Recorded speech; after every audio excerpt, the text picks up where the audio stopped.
So whenever someone wants to know how strong you are, they don't ask you how much you deadlift or how much you hang clean, even though that would probably be a better gauge to know how strong someone is. They ask you how much you bench. And for the most part, if you lift consistently for a couple of years, you'll get to the prized 225 eventually. But there is some secrets that really accelerated the process for me that I was completely unaware of when I first started lifting. So in the thumbnail, that was a video of me warming up for max out day during spring football training for my junior college. And I was about 145 pounds there, and I was able to hit 235 for a max, and I was able to hit 185 pounds for 9 reps. But before this, I was able to bench press 225 pounds when I was even lighter at around 140 pounds. So I'm just saying it's not like you need to be 185 pounds or anything like that to be able to hit 225, even though being heavier definitely will help. But the tips I'm about to give you, I learned from Louis Simmons' bench press manual. And if you don't know who he is, he's a famous powerlifting coach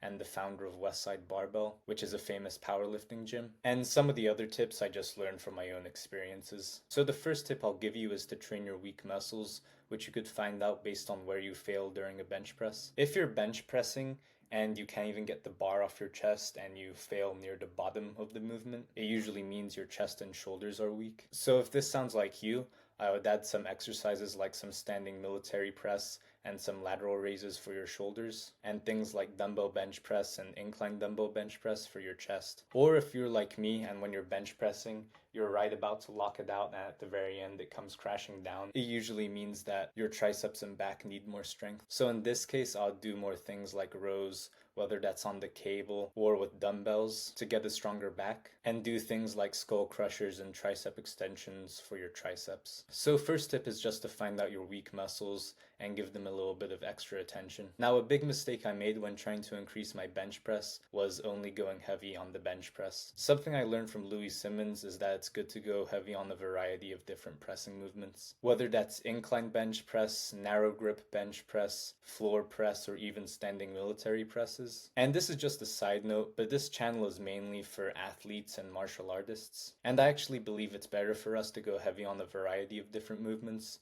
than just a normal flat regular bench press. And this is because it prevents overuse injuries and it gets you strong in a variety of different positions.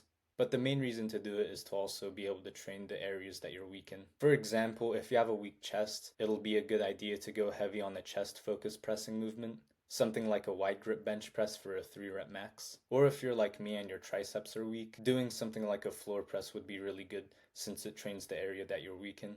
And it's always important to warm up before any physical activity, but it's extra important when you're about to be maxing out on a pressing movement. Because I've never experienced it personally, but I've seen videos of people tearing a pec and it looks absolutely horrible. So just make sure you warm up properly beforehand and don't do something stupid like lifting a weight you can't handle, even though we're all guilty of doing that at times, especially when the girls are watching or, more importantly, the bros.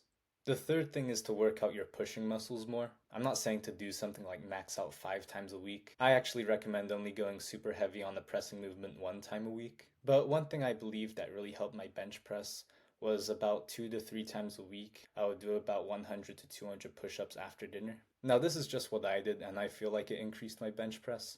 But even if it didn't, doing something like this for high reps still helps with recovery, since it gets blood flow into your injured areas. Of course, it sounds very counterintuitive that to heal your muscles from doing exercise is to do more exercise. It really does work. It's actually something called active recovery. If you were going to do something like this, I would do it the day after you work out your pressing muscles, and I'd make sure not to go too crazy. I would just get a nice little pump. Of course, you will get stronger doing this, but keep in mind the main reason for doing it is for recovery. But yeah, just put on your favorite TV show or favorite anime and do some push-ups. Now, one thing you can do that will instantly improve your bench press is just to learn the proper technique. When professional powerlifters bench press, they're not just using their upper body, they're using their entire body. I'm going to link 2 videos on proper bench pressing technique. One video will be by Matt Wenning, and the other one will be by Dave Tate. Both are high-level coaches that used to be powerlifters themselves, and both of them trained at Westside Barbell under Louis Simmons. But for now, I'll give you the 2 tips that helped me out the most. The first is just making sure to activate your legs during a bench press. I'm not saying to have a crazy arch or anything like that. If I did that in front of my football teammates, I'd get absolutely roasted. But if you just engage your legs the way Dave Tate says to do it in the video, it will instantly help a significant amount. The second tip is to just squeeze the bar as hard as you can when you're doing a bench press, and I mean to the point that your forearms will be sore afterwards. This will just help engage your central nervous system, which will automatically make you stronger. But just like actually learning how to throw a punch properly will make you punch much harder, actually learning how to bench press properly will make you bench press much more. Now, the fifth tip is something that people who are new to lifting and physical activities often neglect, and that's the little things like proper nutrition and sleep. I've said this in many of my videos, but when people lift,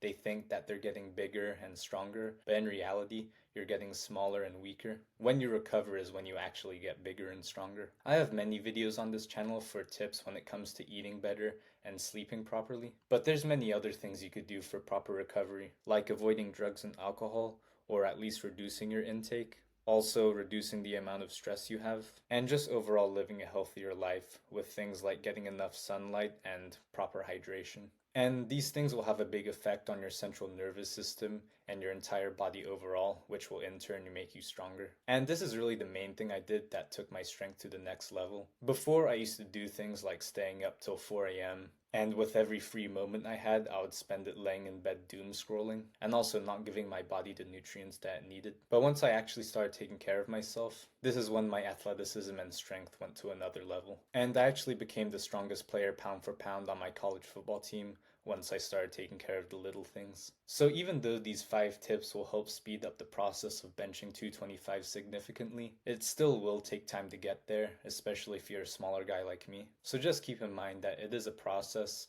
and staying consistent with your training is definitely the number one tip I could give you. And of course, I'll be here to help. So if you have any questions, just drop them in the comment section below. And if you're new to this whole lifting slash physical activity slash martial arts thing, I recommend watching this video. It's not the most popular video on my channel, but I think it's something that all beginners should be aware of to maximize their growth. If you think this applies to you, make sure you check this out. But thank you so much for watching, and I'll hopefully see you in the next video.